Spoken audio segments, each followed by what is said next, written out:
It was the dawn of the second decade of the third millennium. Cartoon Network was a flourishing cable network. It was a peaceful time, but uncertainty soon followed. The late 2000s were a turbulent era for television. Threats from all fronts, including online video, usurped viewership. Cartoon Network made a number of rash decisions, some of which almost caused self-annihilation. But in 2010, the channel greenlit two masterpieces that prevailed. This is the story of an ordinary show that saved everything. That show was Regular Show.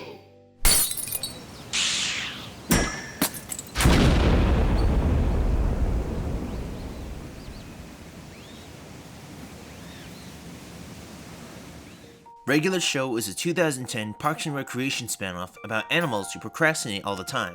It follows Mordecai and Rigby, a pair of young park keepers who live mundane lives while dealing with cosmic calamities. You know, your average American cartoon.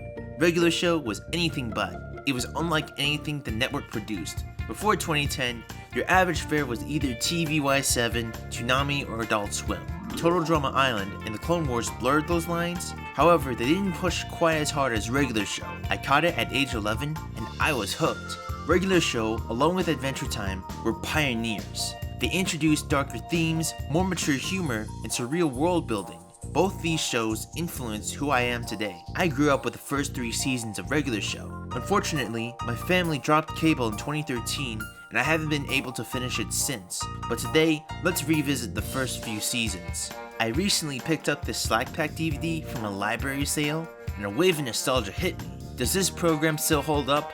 I will discuss 4 things that best demonstrate the irregular genius of Regular Show.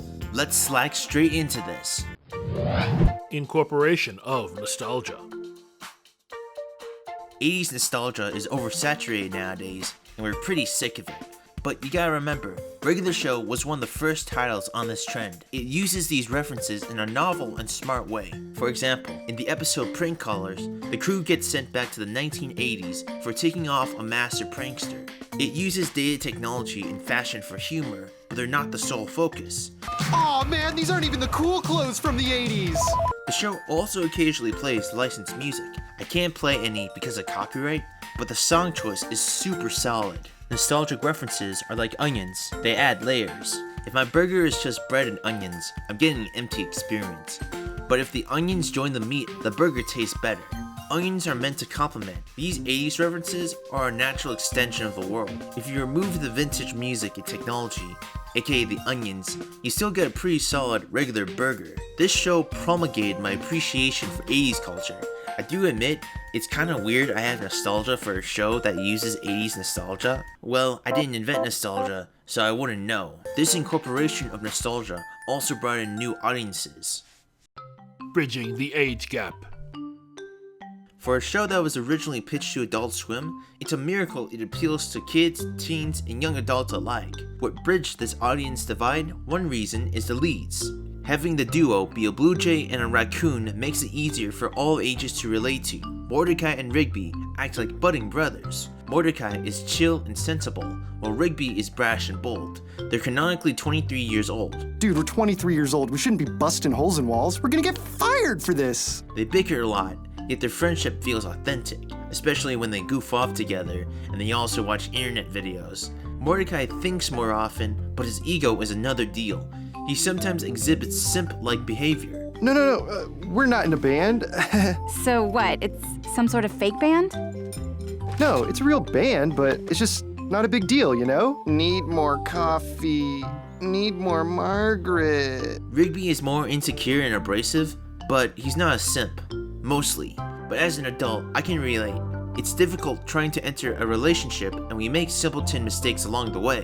The show is also a good window into adulthood. By adult, I don't mean the suggestive kind, although Ordinary Show does have some of that. As adults, Mordecai and Rigby have to deal with real-world expectations. They screw up, like, a lot. Just because they're out of university doesn't mean life will be smooth sailing. Regular Show's characters are flawed yet relatable. Good shows are the ones you can appreciate better as an adult. The Surreal Tone also helped. Surreal realism. Ordinary Show dove into many absurd concepts. I can remember so many episodes just from the crazy outcomes. One example is the first episode I ever saw, The Power. Mordecai and Rigby accidentally break a hole in the wall, con money from their co-workers through a magic keyboard, and rescue Skips on the moon. It goes from a mundane situation to a random twist, and then escalates to insanity. That's your average, regular episode in a nutshell. But there's more. One minute, Skips accidentally kills Rigby and then defeats Death himself to get Rigby back. Or that one time, Mordecai and Rigby babysit a bunch of ducks, and the ducks turn into a super duck, and they destroy this old guy in an explosion. On top of that, humans, animals, gumball machines, coffee beans, cloud people, and ghosts all exist in the same world. No one bats an eye. This juxtaposition gives Regular Show a very distinct tone. Also, why does Rigby's eyes go through his nose whenever he looks up? It's such a strange design choice. Poor dude. It also broke many boundaries. Breaking boundaries. As a TV PG program, it pushed the censors super hard. Not many Cartoon Network shows had the guts to do that. They got away with a lot of harsh language. Now, how in the H are we gonna fix this S? Then we have to go get him. But he's gonna be pissed. What? The $40 you two conned out of me with that stupid keyboard crap!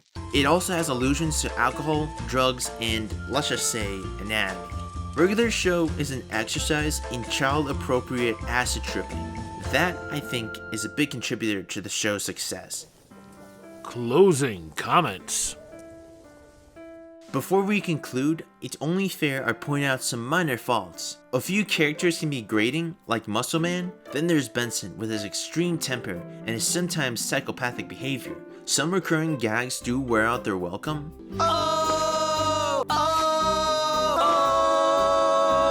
The art style is fine, I guess, but the locales are mostly barren. The environments are so empty to the point, it feels more like a sci-fi apocalypse show than an absurdist comedy. I mentioned earlier, I never saw the later seasons, but I heard it gets really good. They introduce new characters, some good and some bad. Mordecai and Rigby actually mature.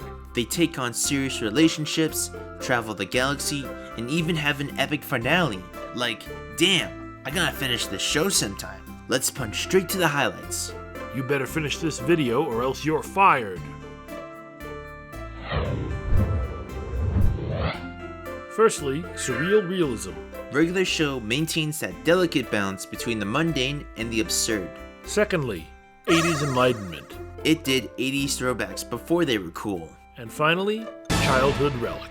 Regular Show is still one of my favorite Cartoon Network programs. I give Regular Show 4 Mordecais out of 5 Rigbys.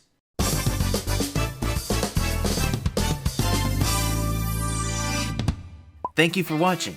It was a blast revisiting this show. Do you guys remember Regular Show? I want to hear your thoughts in the comments below. Be sure to like, comment, and subscribe. And I'll see you next time. Remember, no blue jays or raccoons were harmed in the making of this video.